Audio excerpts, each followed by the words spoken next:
utilise dans les départs moteurs, donc elle protège, on sait que les moteurs ils n'ont pas, donc ils demandent un courant de démarrage qui est élevé, donc la courbe MA ne dispose pas d'une partie thermique, donc on n'a pas la protection contre les surcharges.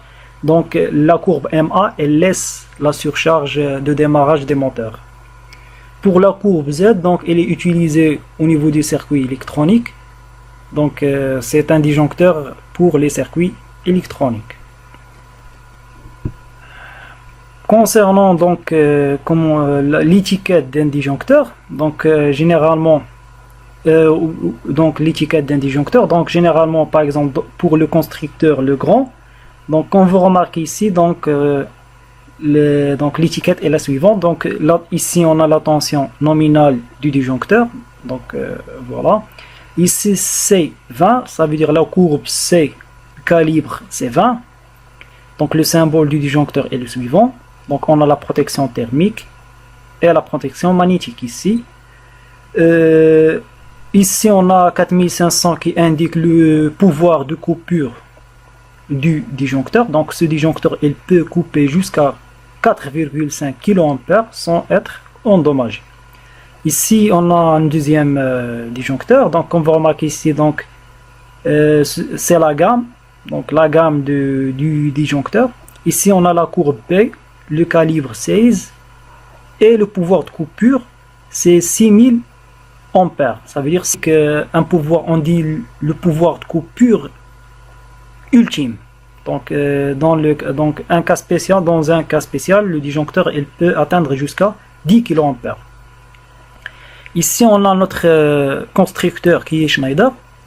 C60N il indique la gamme, donc il s'agit d'un disjoncteur de gamme, la gamme du disjoncteur. N il indique le pouvoir de coupure. Par exemple le N il est lié à un pouvoir de coupure ultime de 10 kA. Pour C63, donc C ici il indique la courbe, donc la courbe C. 63 c'est le calibre.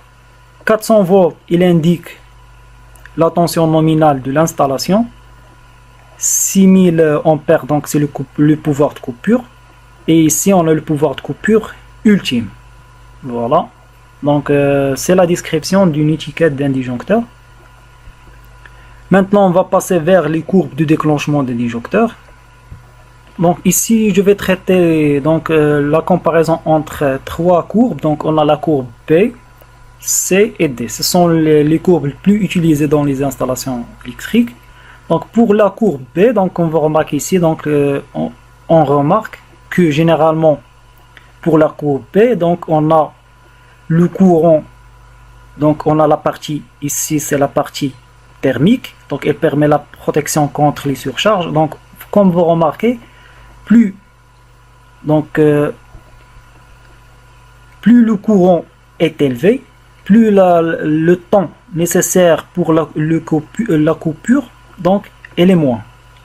Donc pour une valeur de courant qui est de 2 fois le courant nominal ou bien le calibre, donc il coupe à 3 secondes.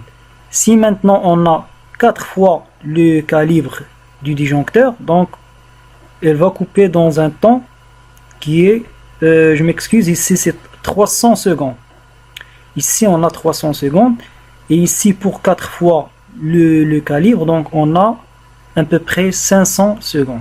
Donc ici on a 50 secondes. Donc ici on a 300 secondes et ici on a 30, donc on a 50 secondes.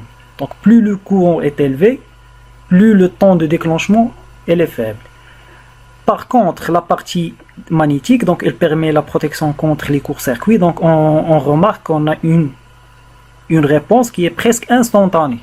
Une fois on aura un courant qui est du court-circuit, donc le disjoncteur il cherche à couper le courant dans le bref temps possible. Mais on sait que théoriquement c'est instantanément, mais en réalité on trouve un retard selon la bobine du disjoncteur. Donc comme vous remarquez ici, plus le courant elle dépasse Donc pour une courbe B, donc le courant de court-circuit, ou bien le réglage magnétique d'une courbe B, donc elle est bornée entre 3 et 5. Voilà. Comme vous remarquez ici, donc une fois le courant dépasse 5 fois le calibre d'un disjoncteur, donc on a une coupure presque instantanée. Même si on a 100 fois, donc on peut dire qu'il s'agit du même, à peu près même temps de coupure. Donc une fois le courant dépasse 5 fois le calibre, donc on va avoir une coupure presque instantanée, donc dans 0,02 secondes. Pour la courbe C, donc concernant la protection thermique, elle est la même que le courbe B, mais la différence c'est au niveau de la protection magnétique. Donc la courbe C, la protection magnétique, elle commence à 10 fois, donc elle est bornée entre 5 et 10 fois le calibre du